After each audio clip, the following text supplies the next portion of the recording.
Всем привет! Вы на канале Кухня Эвелин. И сегодня мы приготовим самый знаменитый и самый старинный рецепт александрийского кулича. Говорят, что александрийский кулич впервые был испечен придворным кондитером для самого императора Александра III аж в XIX веке. Не знаю, как придумывал тот кондитер эту технологию, но благодаря ей такой кулич очень долго не черствеет, имеет божественный аромат и особый неповторимый вкус. А что удивительно, он с волокнистой пористой структурой, как в панеттоне, оставаясь при этом влажным и насыщенным. И все это благодаря теплой опаре длительного брожения и несколько секретных добавок, которые делают его таким особенным. Обожаю рецепты с историей. Я начинаю, а вы, пожалуйста, не забудьте сохранить уникальный рецептик. Готовим опару. Топленое молоко 250 мл нужно прокипятить и остудить до комнатной температуры, не выше 38 градусов. Добавляем 35 граммов прессованных живых дрожжей. Можно использовать быстродействующие сухие, их понадобится 12 граммов, но я их не советую использовать. В этом рецепте лучше всего прессованные живые.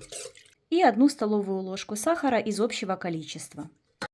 В александрийском тесте используют именно топленое молоко, так как оно придает легкую, но уникальную сливочную насыщенность. Оставляем до увеличения пышной шапочки, чтобы дрожжи активизировались.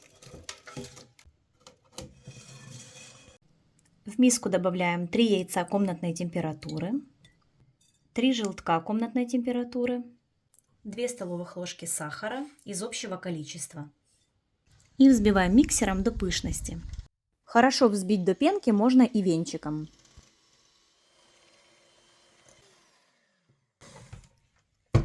И когда желтки хорошо взбились, добавляем мягкое сливочное масло.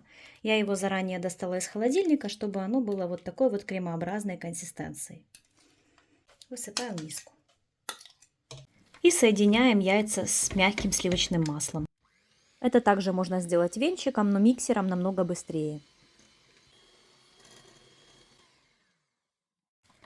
Нужно просто объединить 2 массы вместе. Дрожжи с молоком активизировались, взялись пышной шапочкой и даже слышно, как они шипят.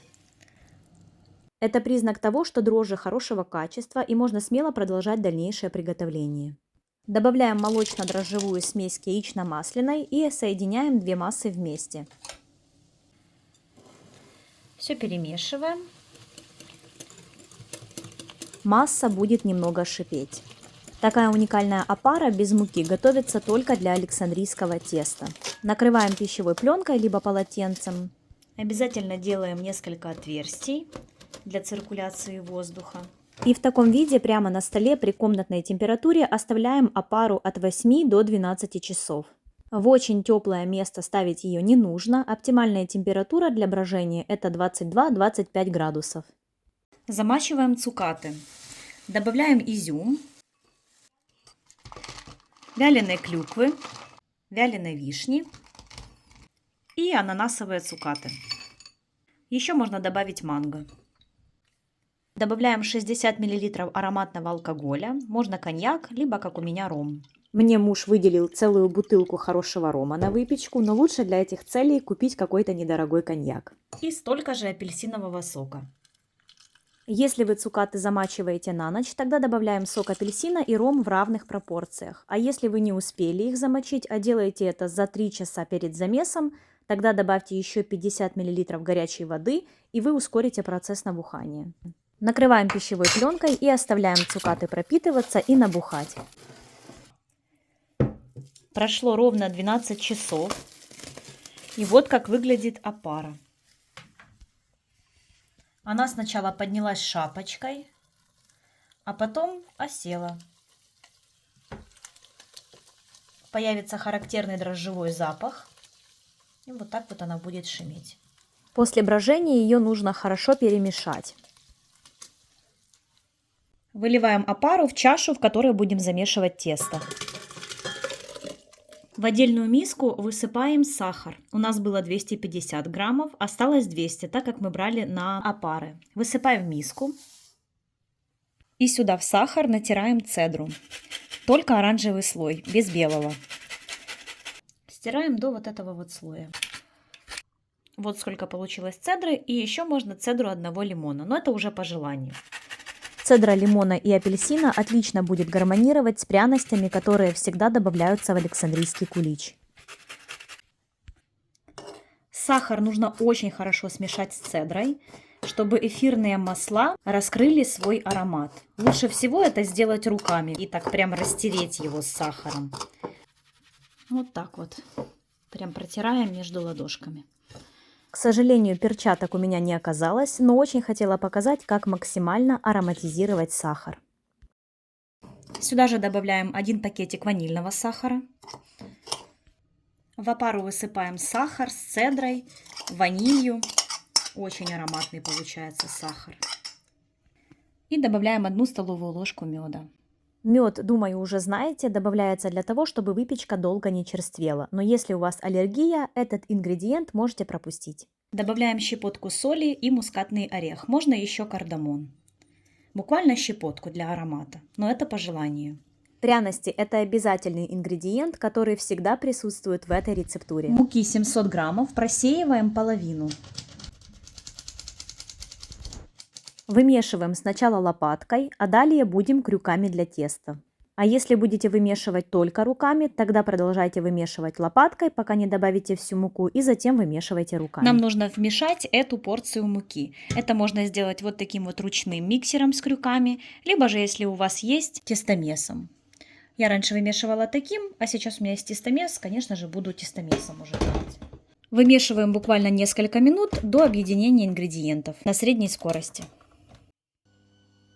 Конечно же, можно упростить и сразу добавить всю муку и вымешивать, но частями ввод муки все-таки хорошо сказывается на качестве выпечки. Эта часть муки хорошо вмешалась, просеиваем оставшуюся часть муки. На этом этапе нам уже нужно вымешать 15 минут на средней скорости. Это основной замес теста, и если крюками либо руками, точно так же вымешиваем 15 минут. И делайте перерывы, если устали, либо переживаете за технику. Когда тесто будет гладкой, однородной консистенции, это будет где-то на 10-й минуте замеса, можно добавить 1 столовую ложку растительного масла. Растительное масло, или, как у нас говорят, олия, дополнит устойчивую волокнистость мякиша и также не даст быстро зачерстветь. И еще один секрет александрийского кулича. Добавьте 1 столовую ложку коньяка либо рома, и это будет не только для аромата, но и для сохранения влажности и долго не черствеющей паски. Коньяк добавляем тогда, как только вмешалось растительное масло.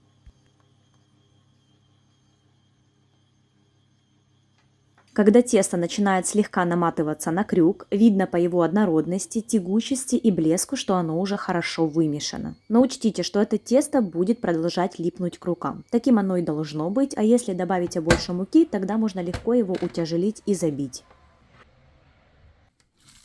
Цукаты хорошо набухли.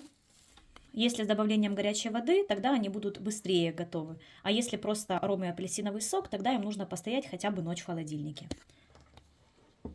Отбрасываем цукаты на сито, чтобы стекла лишняя жидкость.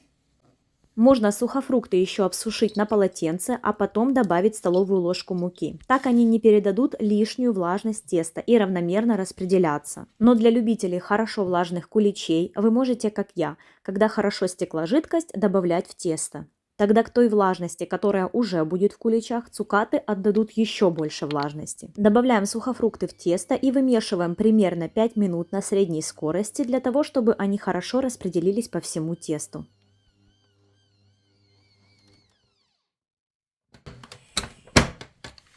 Такая вот текстура получается теста. Оно прям тянется одним народным.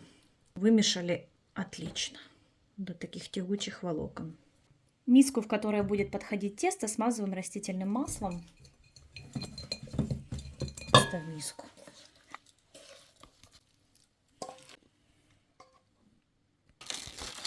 Накрываем пищевой пленкой. Делаем несколько отверстий для циркуляции воздуха. И оставляем при комнатной температуре до увеличения в объеме в 2-3 раза. Тесто хорошо подошло. Оно увеличилось в 2-3 раза. Но это уже вторая расстойка. Первый раз оно подошло, и у меня времени не было формовать, и я взбила еще раз крюками. Таким образом, если вы не успеваете, можно себе немного выиграть времени. Вот теперь будем формировать куличи. Нам нужна водичка, смачиваем руки в воде и немного поверхность, где будем формировать. Формочки я взяла одни поменьше, 11 на 8 сантиметров, и побольше, 130 на 85. Сейчас посмотрим, сколько у нас получится. Без использования ножа либо шпателя отделяем руками, отщипываем себе часть теста. Так. Формочки наполняем на 1/3 часть теста. Вот так вот. И формируем. Вот так вот. Колобочек. Чтобы сверху было гладкий такой плоский шарик. Круглый шарик. Вот так вот. Все. И кладем. И отщипываем кусочек.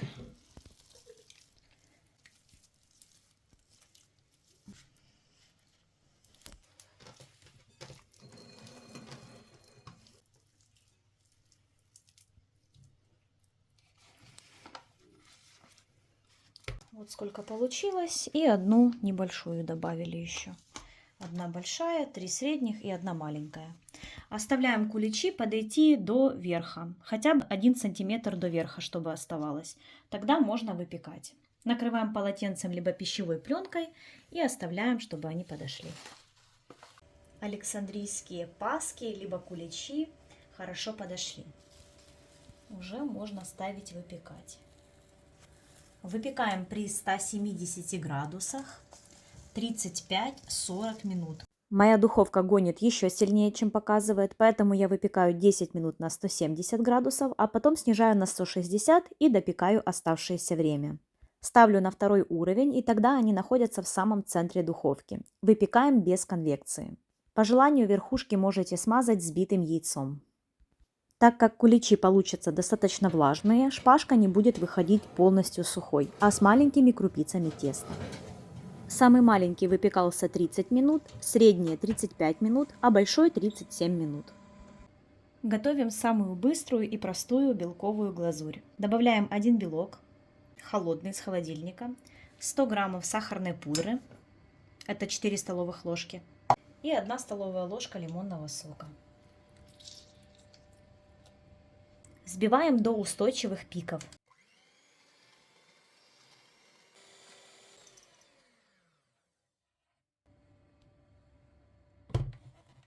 Достаем готовые паски и остужаем на решетке. Можно остужать на полотенце, положив на бок, и в процессе остывания переворачивать. Несмотря на его невероятную мягкость, форму он не теряет.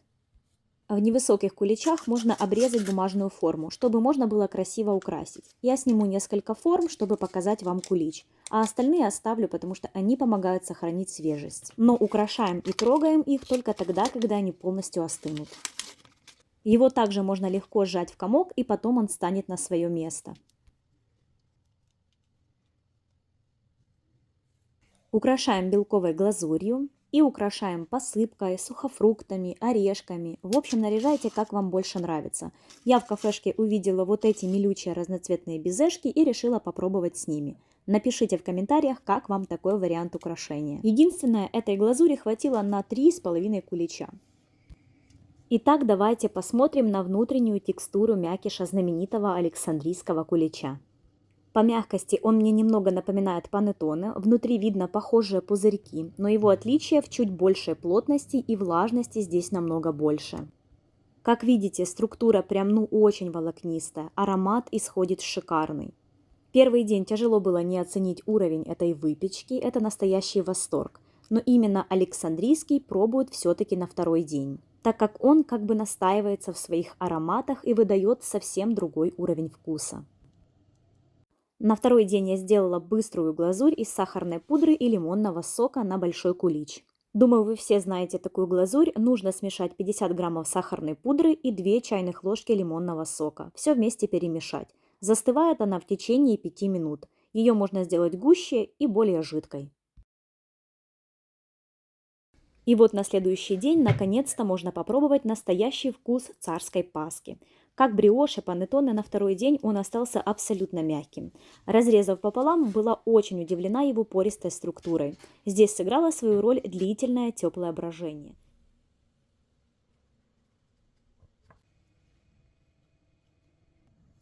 Ну что, александрийские куличи готовы. Или паски. Посмотрите, какая красота. Вот так вот покажу. Вот так вот. Будем пробовать их на второй день, как положено, потому что именно на второй день они приобретают свою сочность, насыщенность и стабилизацию. Так, мы уже здесь один показывали вам на камеру. Итак, пробуем.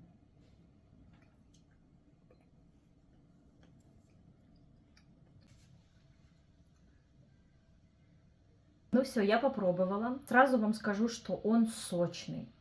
Очень сочный, такой вкус насыщенный. Естественно, чувствуется то, что мы добавляли и мускатного ореха. Такой легкий аромат такого пряности. Конечно же, это на любителя, но оно не сильно чувствуется, та щепотка, которую мы добавили. Структура волокнистая, очень пористая. Эти мелкие вот такие вот видно, как пузырики, они содержат очень много воздуха в себе, поэтому она очень мягкая. Просто вот это на следующий день, но она вот абсолютно мягенькая. Остается такой же волокнистой, нет крошек абсолютно с нее. Ну и еще аромат. Аромат просто невероятный. Все, что мы добавили, все добавки, плюс цукаты, она будет стоять несколько метров, и аромат будет исходить просто волшебный. Ни с чем ее нельзя сравнить. Этот вид теста. Все абсолютно уникально.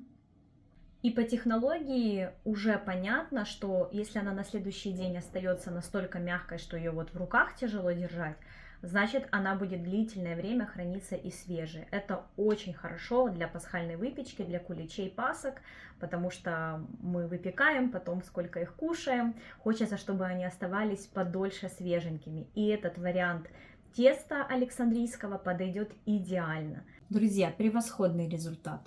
Не зря его выпекали для царей, императоров. Я думаю, здесь есть свои секреты, которых мы, может, даже не поймем в этой теплой опаре. Но одно знаю точно, что он получится у всех. Здесь такая технология, по которой, тяжело, чтобы не получилось. Поэтому я всем советую приготовлению. Обязательно сохраняйте рецептик, готовьте, пусть у вас все получится. Готовьте только с хорошим настроением, и я уверяю, результат вас обязательно порадует. Всем спасибо за внимание. Подписывайтесь на канал, пишите свои комментарии, понравился ли вам рецепт, будете ли вы такой готовить кулич. Всем спасибо и пока. До новых встреч!